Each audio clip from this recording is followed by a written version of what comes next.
the most common use when we talk about Atma, the word that comes across so strongly, and today this is also mentioned a lot in the scientific thing, is the word that's commonly used is the word consciousness.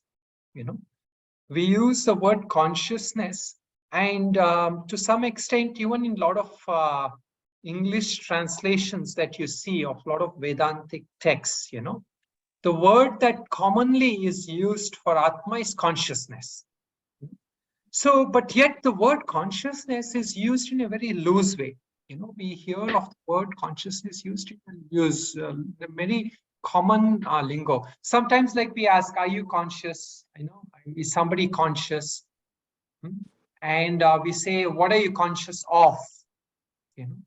So, see, all these phrases are used, and it is what happens in India, as many of you know, there are many philosophical darshans, Shat darshans, and each of the Shat darshans have a way of using consciousness in their own way. So they talk about consciousness in a certain way. When they talk about consciousness, it is a certain specific things. But yet all the recent scientific explanations of consciousness or the explorations into consciousness was already covered in the Shat darshans or in also Nastic darshans. They already discussed all this. A very intense, very in detail exploration of what is consciousness was discussed and argued, debated by, you find that in many texts, right from all this olden Nyaya, Vaisheshika texts to even like Nastika texts as in Charvaks, Buddhism, of course. And then the main ones that comes across is this one which is mentioned in Sankhya and Yoga. So they are the similar philosophies, and Vedanta. So here there's a lot of similarities, and yet a lot of confusion can arise. So let me just go through some of these aspects. So first when we understand Atma, or what I will broadly now use the word consciousness here. See, consciousness, when we talk about it, there is a difference between what we are conscious of and what is the nature of consciousness. Okay, so I can say in a very broad sense that I'm conscious of this phone. I'm conscious of this phone. So this is an object that appears in my consciousness. And to my consciousness, this is an object that appears. Okay, so now this is made possible because I am of the nature of consciousness. So there is a subjective consciousness that makes this object possible, So because there is a subjective consciousness, this object is possible. So this is a way that we talk about what I'm conscious of versus the nature of consciousness itself. So in order to first define what is Atma, what we generally do is we say this is Anatma. Whatever is an object is Anatma, meaning it is not conscious, because it is something I'm conscious of, but it is not of the pure nature of consciousness itself.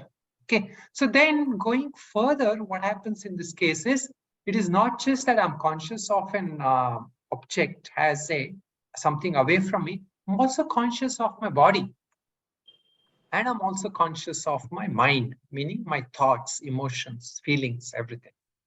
So this now distinguishes and separates the Atma even to a much more finer level. So this is a process. So here is where many times I see people who have done a lot of Shravanam also, they get confused, because this is just one process of distinguishing this. So then they will say, okay, this is Atma, Anatma, and this is same as everything is consciousness and everywhere is consciousness and all. No, this is not the same. And this is why as learning Advaita Vedanta systematically is important. Okay, because everybody will have a broad notion. I got this now. Okay, then they will just use the Atma, Anatma, Drik, Drishya, everything they will understand. Then they'll say Sarvam Kalmidam Brahma, everything is consciousness. See, that is a different process So this is a different process. Now, this is what we call prakriya. Okay, so here what happens a lot of times in the Vivekachudamani, the Acharya is usually using all of this. So we will not be able to distinguish this. But then there are Upanishads, in certain Upanishads, exclusively focusing on one processes. So that is why when we study the Upanishads in detail, we will understand, oh, they are only talking about this process alone. So there they don't mix up processes. And usually they will have only one Mahavakya in those things. They will not talk about all Mahavakyas together. So, but in the text like Vivekachudamani, Vedanta Sara, and Panchadashi and all these processes are talked very generally. Okay, so now, for example, like when we in Taittiriya Upanishad, it is Panchakosha Viveka. They focus exclusively on talking about Panchakosha Viveka, how to distinguish Atma from Koshas. Okay, and in Mandukya Upanishad, they specifically talking of Avastatraya process, how there are three states, and then the Atma is in the three states, but yet different from three states. And how do you know that? You know it as Om, Om Ityetad Sarvam.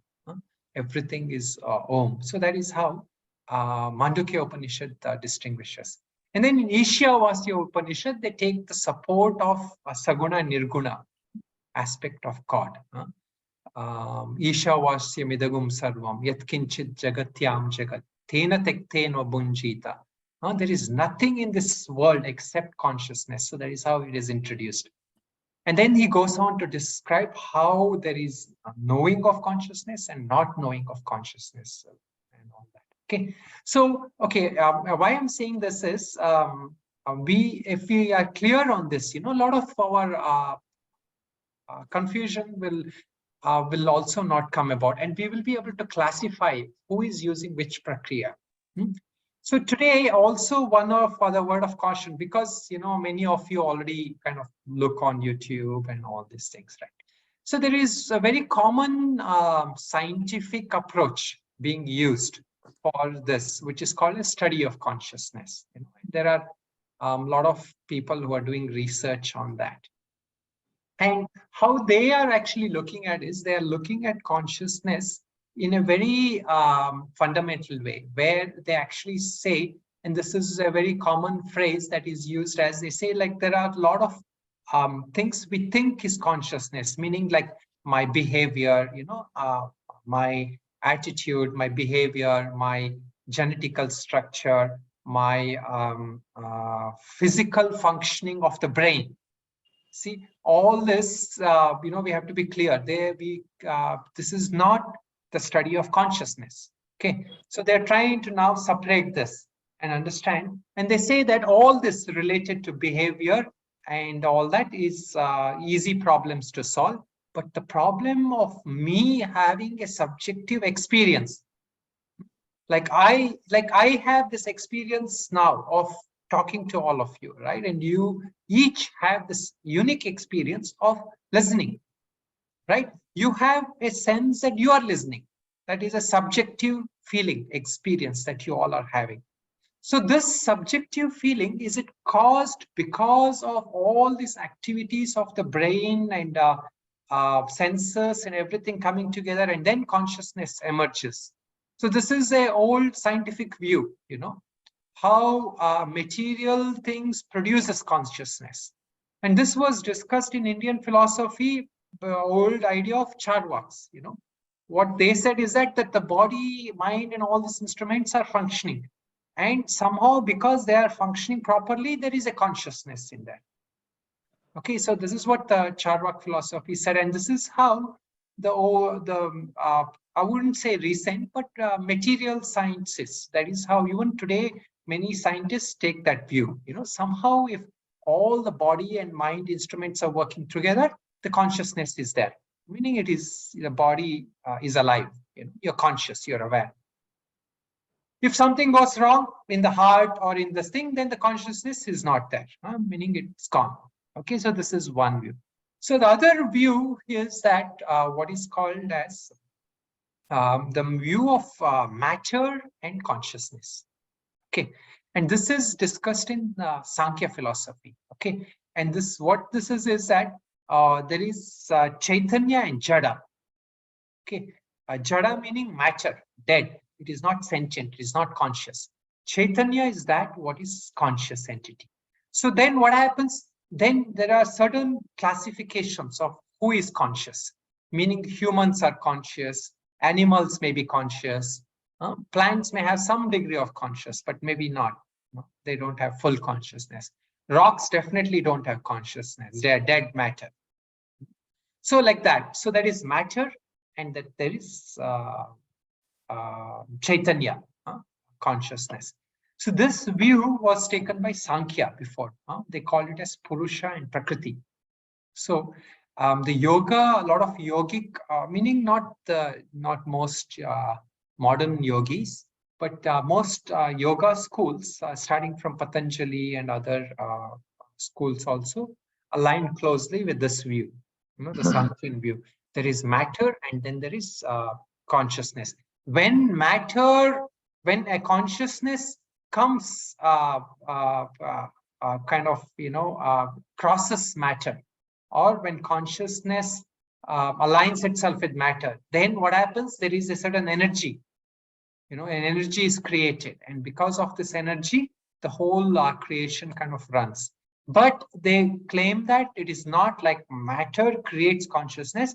It is consciousness always is there, and matter is always there. Both are eternal entities, and they will never come to an end. So this was created by the Sankhya philosophy, and it helps us to explain a lot of things, because even today, like scientists, debate on all this physical functioning, of processes, so they actually have that view that consciousness is an entity by itself, and because of the functioning of certain physical entity, consciousness manifests. So this is a more predominant scientific view, where the laws we need to study is kind of like, in other words, like my brain is functioning, so there is some entity that energizes the brain. So they are trying to understand the relation of the functioning of the brain, or what we can loosely call as the mind, to consciousness, So this relationship between mind and consciousness. So this is but what it also requires is we need to understand what is mind and what is consciousness, so that separation has to come, because many times we mix up these words. We use mind and consciousness quite loosely. Okay, so this is a second kind of view. And another last view, which is that of Advaita Vedanta, is that consciousness is the fundamental entity and consciousness is universal. So this is also scientifically described these days as what is called as panpsychism, meaning everything has consciousness, meaning that universe, that what is universal, that what is fundamental, is even before the universe. I mean, this is, what we say, even before Srishti, Sthiti, Pralaya, that Brahman is there. That is the Advaitic Vedantic view. And some people are subscribing to that in a slightly different way in scientific thing called as panpsychism. But in either cases, consciousness, they say, is a fundamental thing. I mean, like Atma or Brahman is the fundamental thing. And from there emerges everything, meaning even this physicist concepts, what the physicist takes as time and space, has always been that the Vedantic view, or even the panpsychist view, is that consciousness was there even prior to that. So then what happens? There is no causation for consciousness. See how we sometimes say like God is the creator. We say, God created everything. Then what happens? That God as a creator can be an objective being, meaning God can be different from me, because he's an objective person or entity who is creating. So this creation aspect of God, is there as always experienced, but the subjective nature of consciousness was there even before I had a sense of becoming a being or a conscious entity. So I don't know if this is clear. So we see that conscious, this is what a lot of Vedantic, some of the neo-Vedantic teachers talk about, that consciousness is prior to being. Meaning I has a conscious being entity, I have a sense, I was alive, I became alive when I came out of my mother's womb, or at some stage in my childhood, I become alive, I become aware of myself as a subjective self. Okay, now this subjective entity of me, that I amness, which I have, consciousness or this Atman or the whatever we call it, awareness, sometimes it's called as awareness, was even before I have the subjective entity of I amness. So I mostly have the subjective entity of I amness in my waking state only, or at the most to some extent in my dream state. But the awareness or consciousness is there in all the states, even in my dreams, in a deep sleep state, it's there. And this awareness is there even before this body or this so-called Sukshma Sharira or this intellectual apparatus of emotions and mental conditioning, all that started functioning through this body. Even before that, it was there. Okay. So anyway, these are just some concepts, and we can discuss a little more. We'll spend some time if any of you have questions. But these are some of the main concepts, that consciousness is not subject to causation. It is not subject to time and space. Meaning it didn't have to be start at some days. It was always there. It is the ultimate frontier. Meaning you can't. There is no further exploration to say what is beyond consciousness, because consciousness was prior to everything. Any kind of concept we have, even of a creator, before that Brahman was there. Okay. So then the last one is it is the closest experience we have. So this is why many teachers talk about I or I am, that I amness. So, but here we have to be careful. If we try to intellectually try to figure it out, then the closest of that is an I amness, which is aware of my thinking. An I amness, which is somewhat gives me a sense of a witness, but in one state, in a much more deeper thing, even that is a sense of subjective egoism, subjective ahankara. Right? The Buddhists have this thing called mind-only school. They say that the sense of I amness is what makes everything alive to me. So that is the reality. So this is a little different here, because even that is that sense of I amness, which we use, like when Ramana Maharshi and all talk about who am I, and about many teachers, they talk about discover this I amness. So they are still, for most of us as a concept, it is still that even in that pure state of I amness, there is still a sense of subjectiveness still there. It is that it's not completely gone, that ahankara is not completely gone. But it is purer. That is the sadhana we can do. We can inquire into an inquiry into who am I, and come to the close sense of I am, free from all mental concepts. So then, but at some stage, even that concept of I am drops.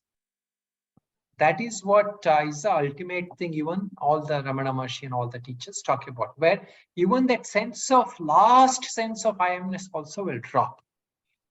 At that time, what happens is we start having a nature of pure consciousness.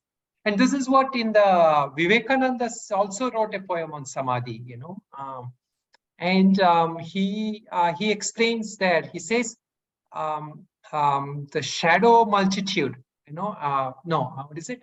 Entered the primal womb and flowed ceaselessly. The only current I am. He said, like when he had that experience, there was only that pure I am, meaning that no, not even that subjective sense of me. Primal womb, meaning that primal womb, ever, for every kind of birth that we can ever conceive of. That first state of sense of something being conscious, that that comes in the. But then again, of course, there are a lot of saints in other words have also qualified this, like how many of you are familiar, in Paramahamsa Yogananda's Samadhi poem, where he says, "Where I, the cosmic sea, watch the little ego flowing in me." And then he says, "I in everything enter the great myself, gone forever, fitful, flickering shadow of mortal memory." So these are all the ways, it is qualified, where that experientially it is explained. But in Vedanta, we are not looking at that experience. In Vedanta, it is more of where that I drops every kind of notion through this neti, this not me process. We drop that. We drop attachment to everything. We drop all signs of identification. So that even while we are functioning in the physical body, we do it for the sake of transaction, but we don't do it for the sake, we don't believe it to be real. So this is a Gnani Purusha. How a Gnani Purusha approaches is, he's constantly absorbed in that true nature of witness. So every kind of activity goes on. He doesn't stop any kind of physical, mental activity, but he doesn't cling to that. Any of them has me and mine. So anyway, so these are helpful because after this we will move on to the deeper understanding of what is bondage, how bondage has come about, but the main thing to understand is this, that the Advaita Vedanta's view is that consciousness is like everything is consciousness, not just that which seems to be conscious, like the humans, Although we say that the humans have the capacity to evolve and regain their consciousness, or rather regain their true identification of consciousness. So in that sense, we say humans have the unique ability, which he describes in one of the earlier verses, right? He says how rare and precious is the human birth. Because of the human birth, we are able to regain the status of being conscious, of being reclaiming our identity with consciousness. But at the same time, this consciousness is like how in Vedanta it is described as that there is really no matter. So the thing what we think of matter is just like a snake, projected on a rope. So what is the reality is there is only rope, which is Brahman. Consciousness is only real. There is no matter. So what the Sankhyaans say, there is, Purusha and Prakriti and all that. Here, what we call it is Maya. It appears to be there, but it's really not there. Just like how our dream appears to be real while we are dreaming. When waking up, we realize we never were what we dreamt of. So this is Advaita Vedantic approach, where consciousness doesn't need matter to exist. Consciousness is there, but because consciousness is there, matter evolves, or matter gets illuminated. Matter appears to come about, but it was never there. So this is why. Okay, so coming back to what we were talking, where we started off is, see, all this, what happens is, these are concepts, right? We may think like this is theory. So now, how do I actualize this theory? How do I how does it become practical, especially if we are used to meditation and all that? We kind of tend to think like, okay, this is like nice ideas, but it is not real for me. I need to do something. I need to figure out. So in order to have that notion eradicated, what the Acharya is now saying is that you have to have a purified intellect. So you have to have a pure prashanta buddhi, buddhi prasada, he used, meaning a calm, reconciled mind. And this I explained last class. Like sometimes why we need to meditate is when the mind is calm, we can recognize this pure nature of being conscious, of the beingness, the I amness. The mind doesn't distort that pure nature. Just like how they on the screen, the movies are being played. But if you want to see the screen for the first time, if you want to see the screen, you have to wait until the movie ends. And then you know that this is a screen. But now what happens is when we come back to a regular life, meaning when we are active, when the thoughts and all start coming, we should still be aware that the screen has not gone.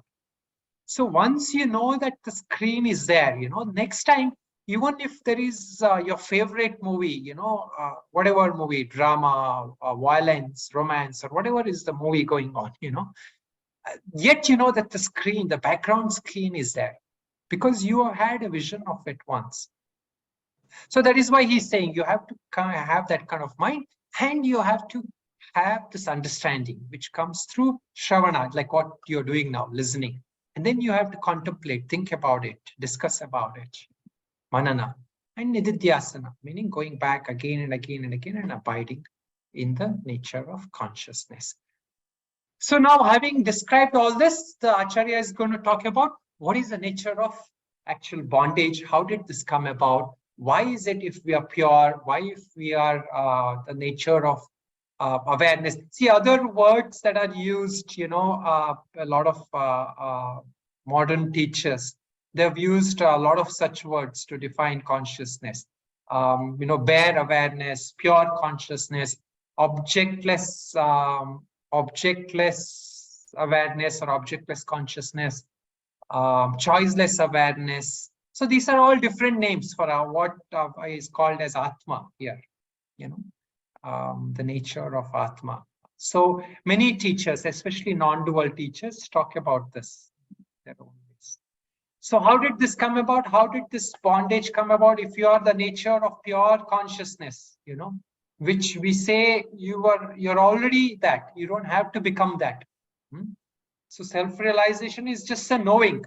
You don't have to do anything. That is what is a non-dual view. You're already that. You don't have to become that. So then what has happened? Then the problem is that there is ignorance in the intellect. So as consciousness, there's nothing wrong. But as ignorance, we are deluded.